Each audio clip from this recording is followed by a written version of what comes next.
Nah, baik, di sini kita akan mencoba membuat 3D modeling seperti ini ya. Nah, mungkin langsung aja tanpa basa-basi kita buka satu buah project baru. Nah, di sini. Nah, triknya di sini kalau saya sih di sini saya buat untuk membuat jembatannya yang seperti tadi itu.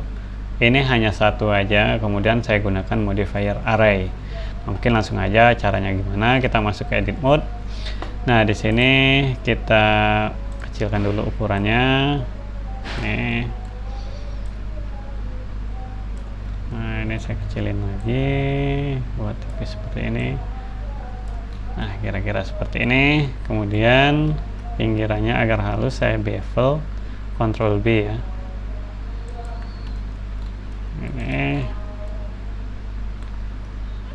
Ini screencast-nya saya nyalain dulu. Screencast agar kelihatan saya klik-klik apa aja. Nah ini ya. Oke, kemudian di sini kalau udah ada kita kasih aja modifier array. Caranya gimana? Di sini kalau kita lihat objeknya kita pilih di bagian bawah sini ada modifier properties. Nah, di sini kalau kita klik add modifier, kita tambahkan modifier apa? Di sini saya gunakan array, generate array. Contoh kalau kita klik di sini, nah maka dia akan nambah di sini 2 objek dari hasil duplikasi objek yang di sini. Sebagai contoh lagi mau ditambahin 3, 4, 5, 7, 8, begitu seterusnya. Nah, tapi saya di sini ingin dia ke belakang bukan ke depan. Nah, berarti di sini di sumbu X ini berarti bukan 1. Kalau saya naikin, nah dia akan berjarak tiap objeknya itu berjarak 1,1. Oke, berarti di sini karena saya ingin ke belakang, saya dikasihin minus ini, minus 11. Nah, oke, kira gini terlalu jauh, mungkin saya naikin sedikit. Nah, 1,1 aja kayaknya. Nah, gini. Oke ya. Nah, kemudian kalau yang ini untuk X, ini yang sumbu Y-nya dan ini Z-nya. Nah, oke, nanti disesuaikan aja. Karena kita hanya butuhnya X-nya aja, ya biarin di X-nya aja. Nah, selanjutnya di sini saya cukup duplikasi aja untuk yang objek di belakang ini. Saya tekan Shift D, kemudian saya pilih X. Nah, dia akan bergeser di sumbu X-nya aja gini. Oke, misalnya di sini, kemudian saya geser aja di tengah sini. Nah, agar dia bisa lebar, tentu kita akan mengubah objeknya ini, kita edit. Kita masuk ke edit mode. Nah, di sini kita cukup satu aja yang kita edit, maka semuanya akan mengikuti hasil objeknya tadi ya. Nah, gini, kira-kira gini. Terlalu besar, gini aja. Nah, kemudian kita geser sedikit. Oke. Mungkin saya tambah lagi arraynya 14. Nah, mungkin gini aja. Oke. Nah, jadi gitu salah satu contoh triknya aja. Ini mungkin kayaknya kejauhan ya. Kayaknya 1 aja, minus 1 bukan minus. Nah, ini juga minus 1. Nah, jaraknya terlalu jauh tadi. Nah, kalau udah di sini untuk membuat dinding itu bagaimana? Saya juga menduplikasi objek ini. Sebagai contoh di sini saya Shift D. Nah, gini Shift D, maka terduplikasi. Ini saya klik kanan aja biar di reset sama posisinya. Kemudian saya tekan R. R ini artinya rotasi ya. Rotasi di sumbu apa? X, Y, atau Z. Nah, tentu di sini kita ingin merotasi di sumbu Y tadi ya. Di sini ingin kita buat berdiri gini. Jadi agar dia presisi berdirinya 90 derajat, kita ketik aja 90. Nah, oke. Bentar. Kita lihat di sini. Ini udah, tinggal kita resize seperti tadi untuk objeknya. Saya naikin sedikit. Nah, kemudian resize-nya saya kiri kanan gini, kecilin sedikit. Geser sedikit di sini. Kira-kira seperti ini. Dan kita turunin mungkin sekitar 8 lagi nih ya, agak kecil 8. Nah, kemudian di sini agar dindingnya agak miring ya, saya buat miring, saya rotasi lagi di sini. saya R di sumbu Y. Nah gini aja, satu aja Y. Nah gini, maka kita lihat di sini tampak sampingnya. Nah dia akan seperti ini. Kalau dirasa ingin agak rapat ke bawah, maka di sini agak kita turunin. Nah, maka di 0,8. Nah ini. Oke, kita lihat di sini lah, kira-kira seperti ini. Nah, untuk pintu dan jendelanya kita abaikan aja dulu. Nah, untuk yang lainnya gimana? Nih saya tambah dulu sedikit, 9 mungkin. Nah, kita shift D aja, shift D, kemudian X ke belakang seperti ini. Nah, ini kan tentu posisinya ngadep ke depan ya, salah. Jadi untuk dia agar ngadep ke belakang, di sini kita rotasi juga di sumbu apa? Sumbu Z.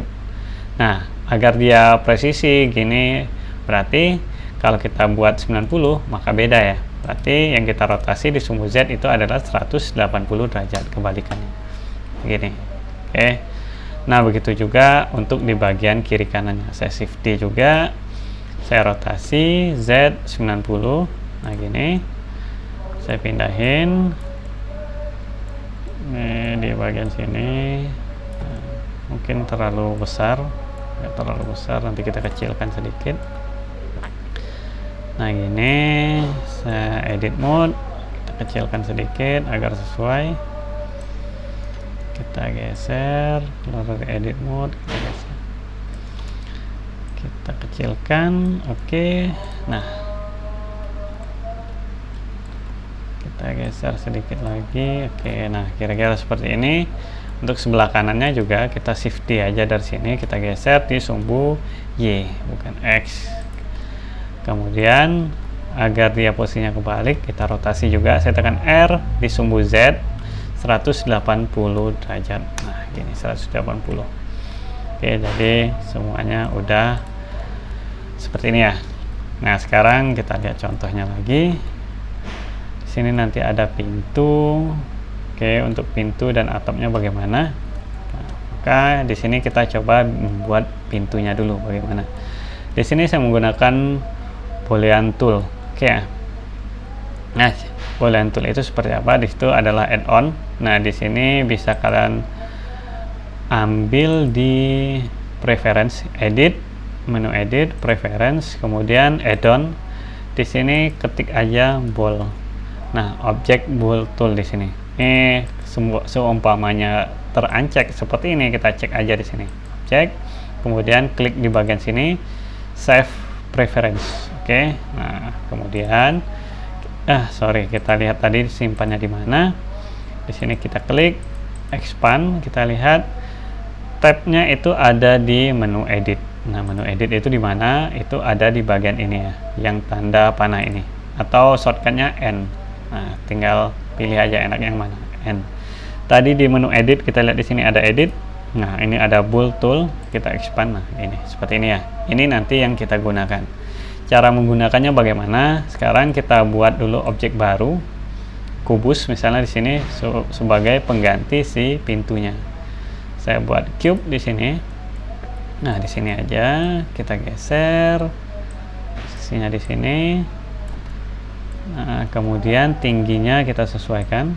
Tinggi sini saya pilih aja. Face di sini, face-nya naikin. Kira-kira seperti ini ya. Nah, ini triknya kalau dari saya duplikasi aja dulu. Saya shift D, kemudian saya majukan ke depan sini untuk nanti untuk membuat garis tepinya ya. Nah, karena kalau di sini nanti pada saat kita bool dia akan hilang ya, different. Contohnya kita ingin menghapus bagian objek yang saling tabrakan di antara papan ini dan si pintu ini, calon pintu ini, lubang pintu. Caranya bagaimana? Kita pilih si papannya dulu, kemudian pilih si lubangnya, kemudian kita pilih difference. Kebaliknya, berarti saya Ctrl Z dulu, kita pilih si objeknya dulu, baru si papan dindingnya. Kita klik difference, nah maka dia akan otomatis kehapus bagian ini. Nah, lantas ini untuk apa? Nah, kita lihat di sini kegunaannya. Saya taruh kembali di sini. Karena kita kalau bikin objek baru nanti sulit menyesuaikannya. Sini kemudian saya geser sedikit, masuk di edit mode. Nah gini. Nah kalau udah seperti ini, kita insert, artinya kita tekan I. Nah kita kecilin gini, kemudian kita extrude masuk ke dalam, tekan I, extrude kayak gini kira-kira. Nah kalau udah, kita lihat di sini. Nah kita hanya tinggal perlu menghapus face yang di bagian ini aja. Saya pilih face di sini, X, tekan X, delete face. Yang belakang ini juga tekan di sini, X, delete face. Nah kita lihat di sini kita udah ada seolah-olah apa ya, kusen pintu ya. Nah seperti ini. Nah untuk jendelanya bagaimana? Caranya sama seperti yang tadi. Kita bikin satu objek baru, kemudian kita bold menggunakan difference ini. Kita tambahkan A, shift A, kemudian cube kita tambahkan lagi di sini. Untuk jendelanya seperti ini. Nah mungkin ukurannya gini aja saya pakai. Nah saya shift D dulu, posisinya gini di X. Nah kemudian pilih objeknya dulu, lubang objeknya, baru dindingnya kita pilih difference. Nah oke, dia udah otomatis kehapus. Nah ini sama seperti tadi, saya ulangi langkahnya. Saya pilih face nya, saya turunin sedikit, saya tekan I, insert, ini seperti ini. Saya extrude, tekan I. Nah saya masukin sedikit, saya X, delete face, X, delete face untuk bagian dalam. Nah maka dia udah hilang bagian ini ya. Nah kira-kira seperti inilah untuk kegunaan si bold tools di sini ya, modifier. Nah yang kita gunakan di sini baru si array, kemudian add-on bold tools. Oke ya. Nanti di video selanjutnya akan kita bahas trik lainnya lagi untuk membuat atap, kemudian tali dan sebagainya. Oke, saya kira cukup dulu video ini. Terima kasih.